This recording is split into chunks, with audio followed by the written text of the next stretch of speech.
It's an extraordinary book written by me, but it's extraordinary not because it's written by me, because there's hardly any of me in it, fortunately, for change. It's 1,000 stories about my guru who died in '73. And I thought, if you went to India, this is the way it might feel when you first met somebody as nutty as my guru. This is a friend of mine who, his name was Neem Karoli Baba, and nobody knew him. I mean, people knew him, but nobody knew him. He was so good, nobody knew him. That's hard. This is a friend of mine, Dr. Larry Brilliant, who's a medical doctor. And his wife came to India, and she met this guru. And she came back and got her husband and brought him to India to meet him. My wife had met Maharaj-ji and had come to get me in America and bring me back to meet him. When we first went to see Maharaj-ji, I was put off by what I saw. All these crazy Westerners wearing white clothes and hanging around this fat old man in a blanket. More than anything else, I hated seeing Westerners touch his feet. On my first day there, he totally ignored me.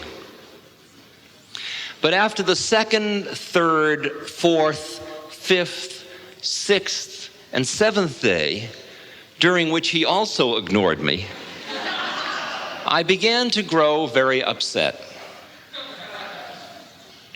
I felt no love for him. In fact, I felt nothing. I decided that my wife had been captured by some crazy cult. By the end of the week, I was ready to leave.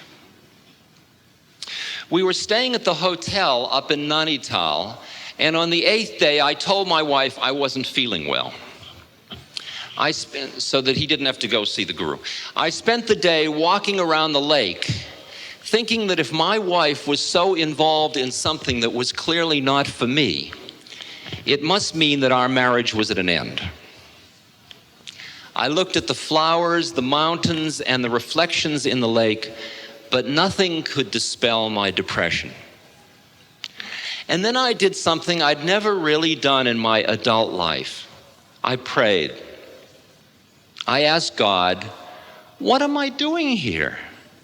Who is this man? These people are all crazy. I don't belong here. Just then I remembered the phrase, had ye but faith, ye would not need miracles. Okay, God, I don't have any faith. Send me a miracle. I kept looking for a rainbow, but nothing happened. So I decided to leave the next day. The next morning, we took a taxi down to Kenchi, to the temple, to say goodbye. Although I didn't like Maharaj-ji, I thought I'd just be very honest and have it out with him. We got to Kenchi before anyone else was there, and we sat in front of his tucket, the wooden table on which he sat, on the porch. Maharaj-ji had not yet come out from inside the room. There was some fruit on the tucket, and one of the apples had fallen on the ground. So I bent over to pick it up. Just then, Maharaj-ji came out of his room and stepped on my hand, pinning me to the ground. So there I was on my knees, touching his foot. In that position, I detested. How ludicrous. He looked at me and asked, where were you yesterday? This is in Hindi, it's just, I'm giving it in English. Then he asked, were you at the lake? He said lake in English. When he said lake, the word lake to me, I began to get this very strange feeling at the base of my spine. And my whole body tingled. It felt very strange. What were you doing at the lake? I began to feel very tight. Were you horseback riding? No. Were you boating? No. Did you go swimming? No. Then he leaned over and he spoke very quietly. Were you talking to God? Did you ask for something?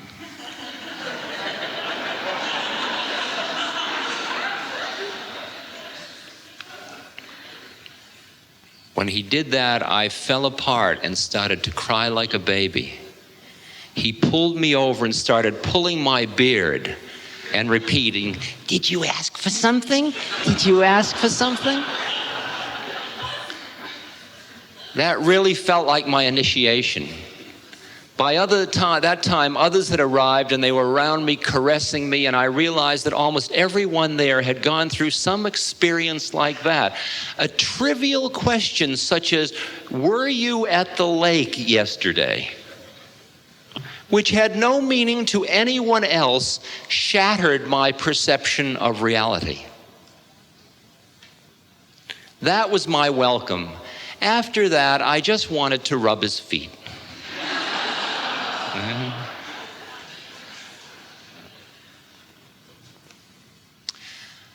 Those miracles are really, the function of them is to break you out of the set you have. Right? Beyond that, they're just more spiritual materialism. They're just more stuff.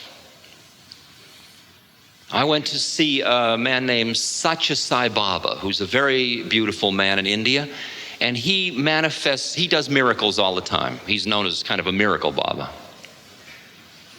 He holds up his hand and ash comes from the air and he gives it to people. And you can see it. He walks down a line every day. You can do it now. You can fly to India, go there and stand in line, and you'll see him do all these kind of weird things. And I was with him one day. I just was with him a couple of days, and he said to me one day, do you want anything, Ramadas? No, I don't want anything, Baba. And I was sitting at his feet, and he was standing up, walking out, and he said, here. And he went like this, you see, with his hand. And I was about this far from his hand, and I thought, I'm not going to blink my eyes. I owe it to Western science. Okay. So I watched like a hawk, and this kind of bluish light appeared on his hand, and it turned into a little medallion, which he gave me. And it was a little circle with a 5-pointed star in it, all made of sort of like a white metal. It wasn't silver. And on it, in a gold, which wasn't gold, was a little image of him. The whole thing in Mexico would have cost about 7 cents. And it was cold. It wasn't even hot, considering where it came from. It had no material value, particularly. It wasn't even attractive. It was badly made. I expected if you're going to get something from another plane, it's going to be one of these, it's going to be at least a fire opal or something, And so later I was with one of the swamis in his organization. I said, that's pretty remarkable how he made that. He looked at me, he said, oh, he didn't make it. I said, no, he says, he just moves it from his warehouse. I said, oh, is that all he does? You could imagine his warehouse with whole stacks of these things, and sort of if you're sitting there, they're sort of disappearing one by one. He gives away Swiss watches and all kinds of stuff.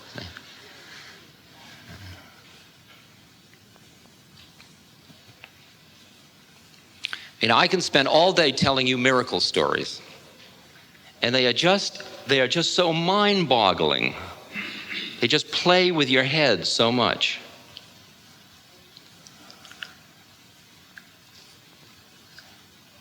And they have some value for those of us that have been trained with so much attachment to our thinking minds, because they keep boggling our mind. Just give you one more about Dr. Larry that's very delicious. Dr. Larry came to Maharaj-ji, and after he had gotten his hand caught under Maharaj-ji's foot, Maharaj-ji said to him, UNO doctor, which Larry heard as "you are no doctor," which is what his mother had been telling him for years because he wasn't making a living from it. UNO doctor. But he kept repeating it, and finally it turned out he was saying UNO, United Nations Organization Doctor. UNO doctor. Larry had just come for a visit to India. Maharaj-ji says, "Go, UNO doctor." So Maharaj-ji went to the World Health Organization in Delhi. They were doing the smallpox eradication program. And he said, "I'd like to join. I'm a doctor. I'd like to help. My guru said I should go help." They said, "We have no place for doctors, and you're a hippie, and we don't hire hippies, and you've never been trained in public health, and we don't want you." So he went back on the bus. It's a 9-hour bus ride, and India is something because there's no springs in the buses. So he went back up the mountain, comes to Maharaj-ji, and he says, "Maharaj-ji, they don't want me." Maharaj-ji says, "Go to Delhi, join the World Health Organization." So Larry got on the bus and went back. I mean, you get really nuts in these scenes, you know. Well, he went back and forth, and the World Health Organization people kept saying, "Look, we can't use you. We're sorry. We don't need any doctors like you." And 12 times. I mean, that would strain anybody, right? Finally, they said, "Look, you're so persistent. We don't have a job as a doctor, but we have a job as an administrative assistant." Larry says, "Look, anything, just to get him off my back. Will you just give me a job, okay?" So they said, "Well, you're from the United States. We have doctors from Russia, and we have vaccine from Sweden, and we have this and that. We have it's a world operation. The only thing is that people from the United States have to get security clearance." Larry thought, uh-oh, because Larry had been a doctor in the Doctors for Cuba, in the Berkeley movement in the 60s, and he was one of those no-nos in the, you know, and he had a long thing with the FBI, and he was a bad guy. So he figured, well, that's the end of that. And he went back to Maharaj, and he said, "No way. I can't join the World Health Organization." Maharaj-ji says, "Why not?" He says, "Because I need security clearance. And that's got to come right through the top." And he said, Maharaj-ji says, "Who has to get that?" He says, "Well, Mr. Henderson, who's running the project." Maharaj-ji, in the hammiest way, like a grade B movie, puts his blanket over his head and he says, "How do you spell it?" See? Larry's going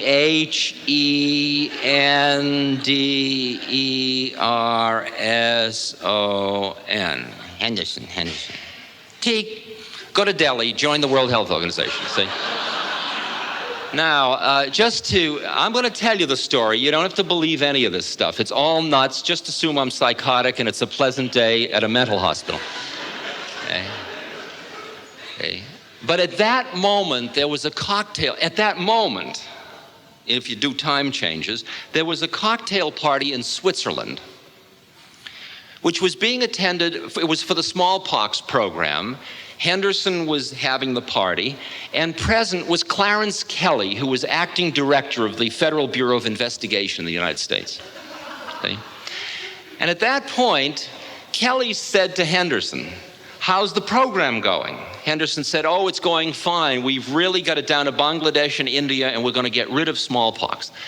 He says, "Well, is everybody helping?" "Yes, Sweden's doing this, and England's doing this, and so on." "Well, what's the United States doing?" "Well, we've done a little something where there's one fellow we're trying to get, but we can't get him because we need to get security clearance, some hippie doctor." Kelly says, "Well, who gives the clearance?" Henderson says, "Well, I think you do." He says, "I do?" He says, "Here, let me take this cocktail napkin." And he said, "What's the guy's name?" "Larry Brilliant." "Larry Brilliant has security clearance, signed Clarence Kelly." And he handed it to Henderson. Okay. You see how it plays with your head? Can I bother you with one more? I won't tell you too many, but they're just such fun. I did a book called Be Here Now, which some of you have seen, and if not, you can buy it in the back table. I did it about 10 years ago. I didn't do it. It did me, but I brought the book. The book was sent to me when I was in India in '71, and I gave it to Maharaj-ji. disappeared into the inner bowels of his rooms, and who knows. About 3 months later, he called me out, up to him, and he said, "Ram Dass, you're printing lies." Maharaj-ji, everything in this book's the truth. Nay. See, now I had had a teacher when I was with Maharaj-ji the first time. He had given me this teacher who was a lovely, lovely man, Haridas Baba. But they had a falling out after I left. They'd been together for 12 years. Haridas had been Maharaj-ji's student. And when I came back, it was just like a divorce had occurred, and Maharaj-ji spent all his time needling me because when Haridas wrote that he had split with Maharaj-ji, I felt very angry at Maharaj-ji, and I sent Haridas a ticket and brought him to the United States, and I was very protective of him, feeling, that it was terrible they broke apart. So I had heard a lot of things when I was in India the first time about Haridas and what parts he had played in who he was. So Maharaj-ji said to me now, as I'm sitting there, he says, "You're writing lies." He said, "You say that Haridas built this temple." I said, "Well, that's what I was told." So he calls somebody over who's waiting in the wings. He says, "Who are you?" "Maharaj-ji, I'm Sri Ram. I build your temples." "Did you build this temple?" "Yes." "Did Haridas help you?" "Well, he poured some concrete, but..." "Okay, go away." He said, "You say that Haridas went into the jungle when he was 8 years old to become a sadhu." I said, "Well, that's what I was told." Calls the man over, he says, "Who are you?" He says, "I'm the head of the forestry department, Maharaj. You know that." "You know Haridas?" "Yes, he worked for me till 1962 as a clerk." "Oh, he went into the jungle at 8 years old." Joe, go away. So he had 3 of these. They all appeared on 2 pages in the book, actually 2 backing pages. Maharaj-ji said, "Well, what are you going to do about this? You're printing lies." Now, 30,000 copies of the book had been printed and distributed, so you can't call them back. That's beyond. So I thought quickly, and I said, "Well, Maharaj-ji, in the next printing, I'll change it." He says, "You do that." He says, "You must not be identified with a lie. When you thought it was the truth, it's okay. But once you know it's a lie, you can't let it go on. Then there's karma." So I wrote a letter to the Lama Foundation, which is the commune that I was part of that was publishing the book. They were in northern New Mexico, which is a state in the United States, and in southern New Mexico is the printing company that prints the book. The commune's way up in the mountains. There's no telephones. It's way out there in the bush. So I write a letter and I said, "Would you please delete these 2 pages in the next printing?" Because I knew they were about to do a second printing of 30,000. I get a letter back from Lama a couple of weeks later, and it says,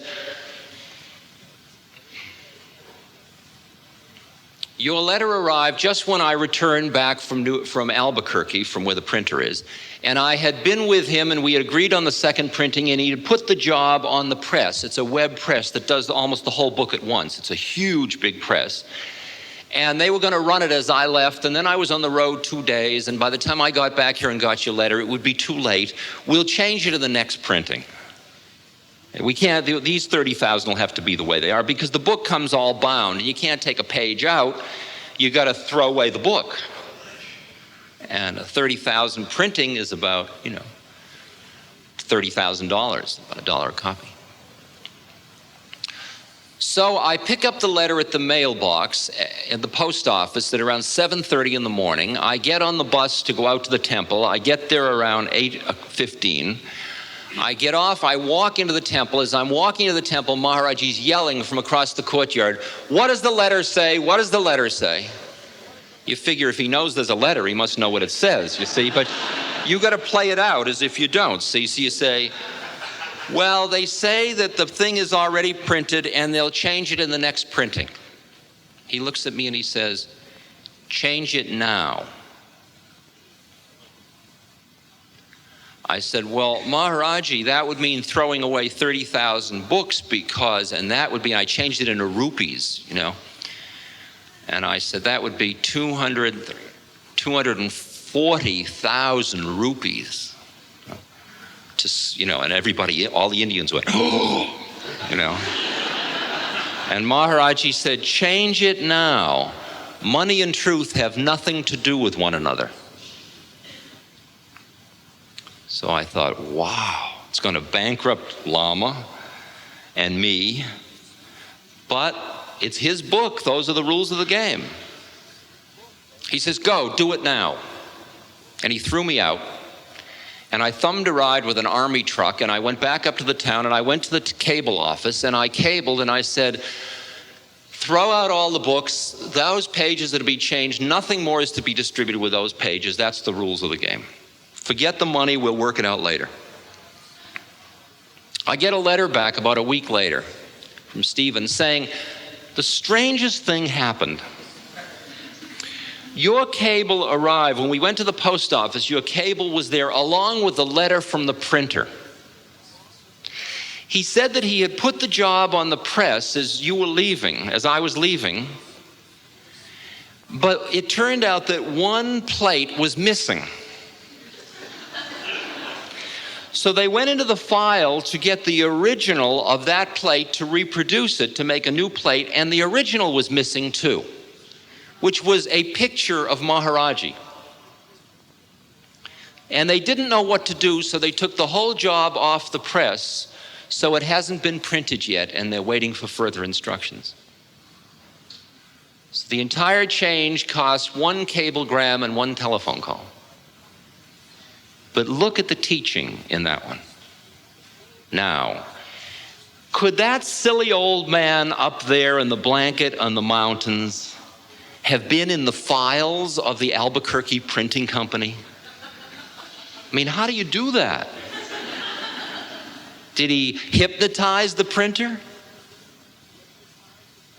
How do you figure those kind of things? You know, 1,000 of them. In that story I just told, the statement, money and truth have nothing to do with one another.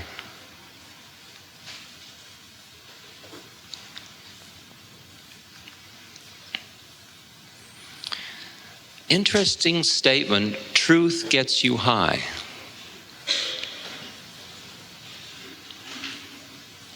But truth is very scary stuff.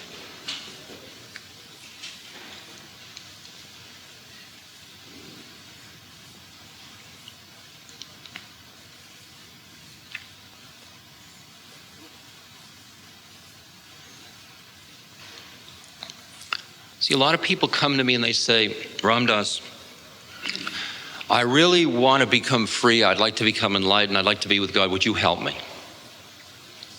How bad do you want it? I really want it. Anything you say. I said, well, there's got to be a flow between you and the universe. And the flow is impeded by all those things in your head that make you think of other people as them instead of us.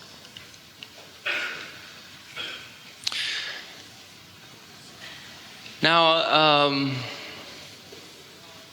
here, sit down, look into my eyes. Let's just look at each other.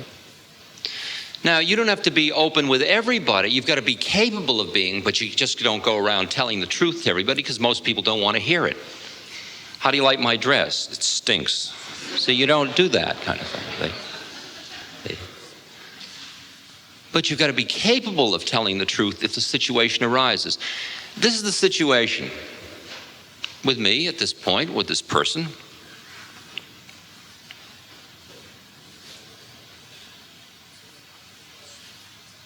So I say, look, I've been a therapist for 10 years. I've heard it all. And I don't really care about any of it anymore. I've gotten all my vicarious rushes, voyeuristic rushes, all burned out. So the rule of the game is simple. Just look into my eyes, and let's get to the point where there's just one of us or 2 of us souls looking. Okay, now the simple rule is if there's anything at all you can bring to mind that you can't tell me, tell me.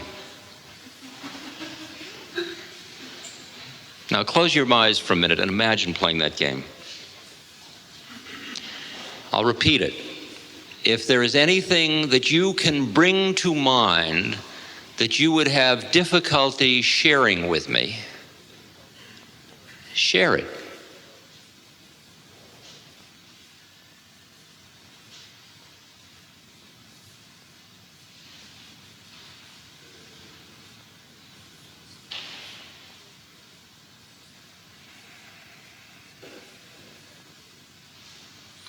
So then the person tells you whatever it is that is uppermost in their list of embarrassing and difficult things. I pick my nose, whatever they do that they're not supposed to do.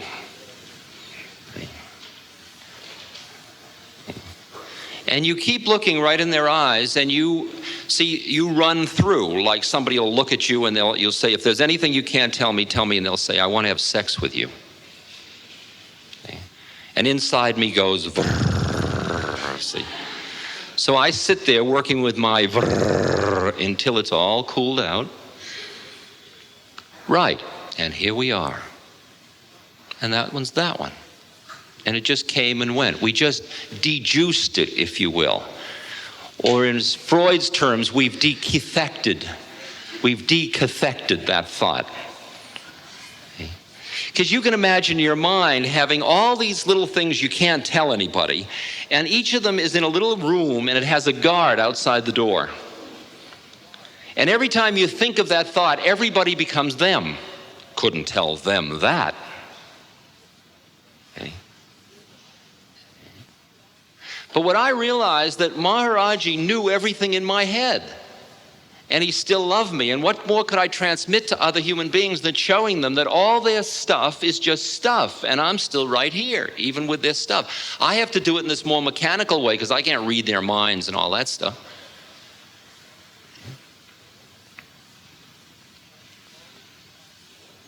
And we slowly come back to a you here, I'm here, you got through it, I got through it, here we still are. Well, what else? If there's anything you can bring to mind that's difficult, embarrassing, or uncomfortable, share it.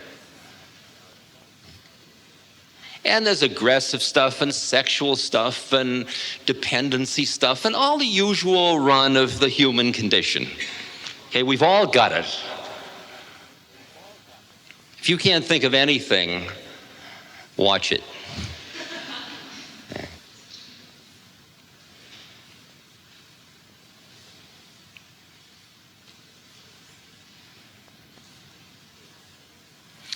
What you realize after a while is that all of your secrets, which are keeping all of the ship on a nice even keel, you can't afford like you quite thought you could, because they are costing you more than they're worth in terms of keeping you closed off from the universe around you.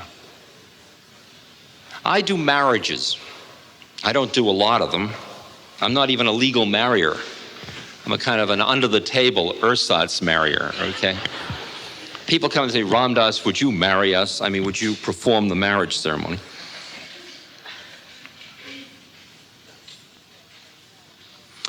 And usually I say, well, there are really two kinds of relationships. There's given karma and acquired karma. Given karma are like parents and children. You can't trade them in. Okay, they're given. Acquired karma is what you pick and choose intentionally. And the more conscious you become, the more the only ones you pick and choose, if you really are conscious enough to know that you've taken birth in order to become free, the only time you'd enter intentionally into a relationship is to become free through it. So the only marriages that I'm inclined to perform are the ones where people both want to become free through the marriage. This couple says to me, that comes to me, oh, that's what we want, that's what we want. Well, it's tough business, I said. Because a marriage that wants to become free has to have within it truth. Oh, we want truth, we want truth.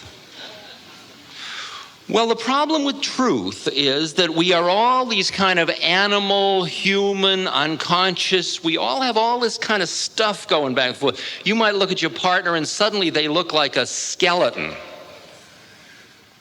Good morning, dear. You look absolutely ghastly. Okay. Can you handle that in a relationship? A relationship based on truth follows the very fine line between chaos and cosmos.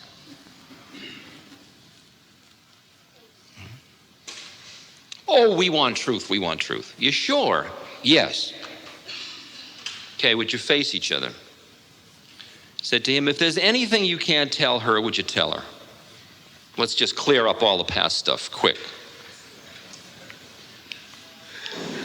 See, and she's smiling warmly, and he's looking a little serious.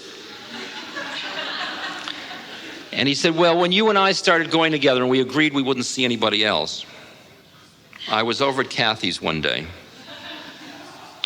and we had oral sex. You what? You betrayed our trust? You've just shattered everything in me, she said. And she started to get into her role. I mean, if I were casting Lady Macbeth or Ophelia, she would have had the part, absolutely hands down. She was magnificent. She was the woman betrayed, so good. See, and I laid down on my back and I was just watching her be the woman betrayed because she had her part and she juiced it up with righteousness. She was right. He was a complete stinker. To have done this, there's no doubt about it, you know. But you want truth or don't you? You want to play at Mickey Mouse or do you want to get out and let's get going? So I said to her, well, look, you've been doing this for 10 minutes now and really I've got other things to do. So you got to make your choice at the moment. If you want to get married, see, and you wanted truth, here's the first taste of it, and it's probably going to get worse. So, are you going to let it go, or you got three choices. You can very reasonably say to him, look, this is not going to make it. I don't want to see you again. I can't trust you. I can't trust your contracts. You're absolutely right. You should leave. That's one choice. The next choice is you can say, well, I'll certainly try to forgive you. See, that's a good one. You can milk that for a good 20 years. See? Yeah. See?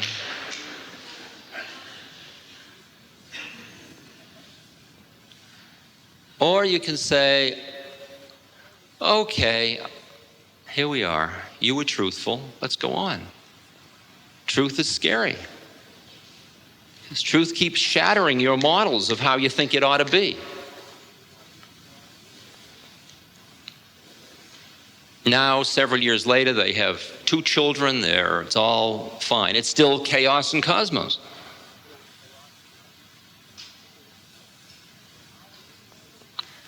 But I have never been more alive spiritually than when I have been in a relationship based on truth.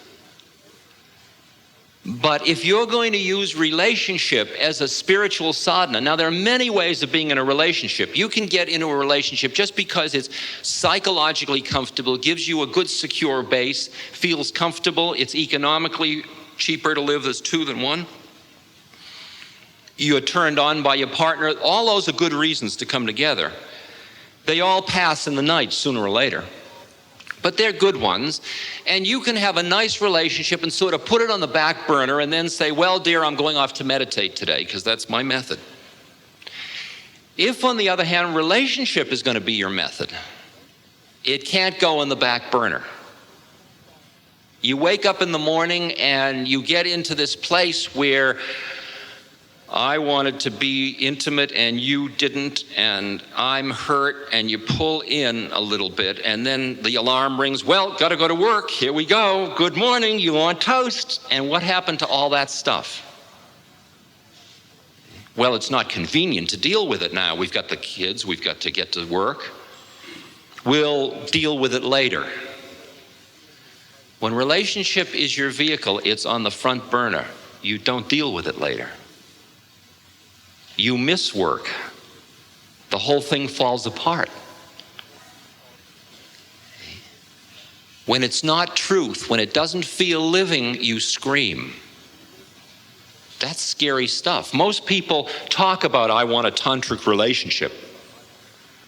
But that's just a big rationalization. They don't really want it. They don't really want it. I'd like to just say, I don't want to dwell on relationships all day, but I just want to say one thing, that relationship is a very exciting vehicle to work with to become free, but it is probably the most volatile one you can work with, the scariest one and the hardest one you will work with. Because you're right.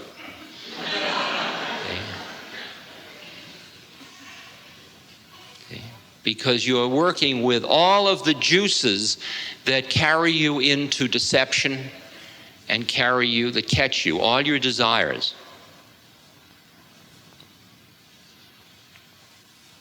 You need to be loved. All that stuff keeps coming up in relationship. You just see the whole idea of a marriage, as I understand it, or a partnership, whether it's formal marriage or not, is that two people come together in order to, through the relationship, recognize that there is only one of them, and then as the one, to enjoy the play of the two. So it's this funny dance of 2 to 1 to 2. You know, in relationships that have been very beautiful with anybody you've had even for a moment, there is a certain shared awareness in which you're playing your part and I'm playing my part, but we're not caught in our parts. We're caught in the oneness of the parts of it, and then we are dancing the dance of two. The exquisite quality of yoga as a vehicle, yoga meaning union, is that you work as a separate entity to come into one, but you can't dwell in one and stay in form without at least giving a little bit of service to the two. So you go into the one, back into the two, into the one, back into the two, into the one, back into the two, until you're flipping 1 and 2 all the time. You and I are both the one and we are the many.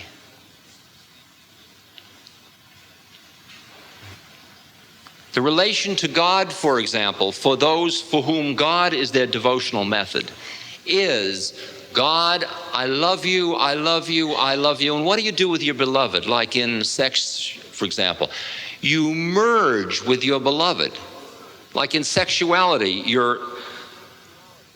the sexual arousal's building up and you're having this feeling of arousal and the other person's having their feeling of arousal, and then suddenly the involuntary quality of it starts to take over and there's no more me or her or him or anything.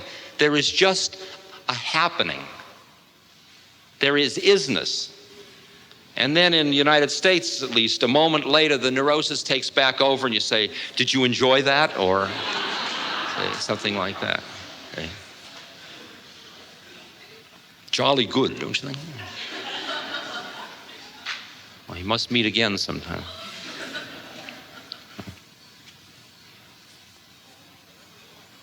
And it is very much, devotional yoga is extremely like that.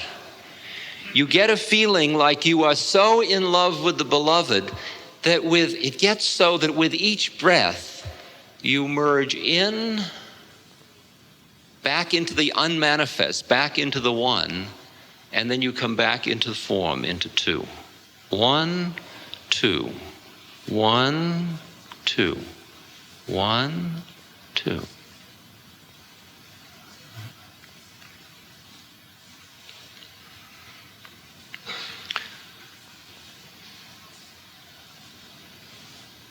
These things I'm talking about are all what are called dualistic methods. They involve using something that is separate, using 2 things, God, seeker, guru, disciple, partner, partner.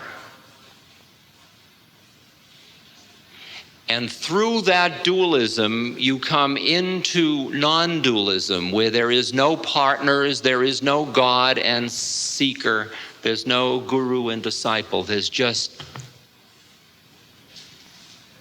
And then you come back into dualism. Dualism, non-dualism, dualism, non-dualism. And for a long time, these are sequential until they start to become simultaneous. Okay. And you've got to work with anger, jealousy, lust, fear, loneliness, self-pity, greed, all of it.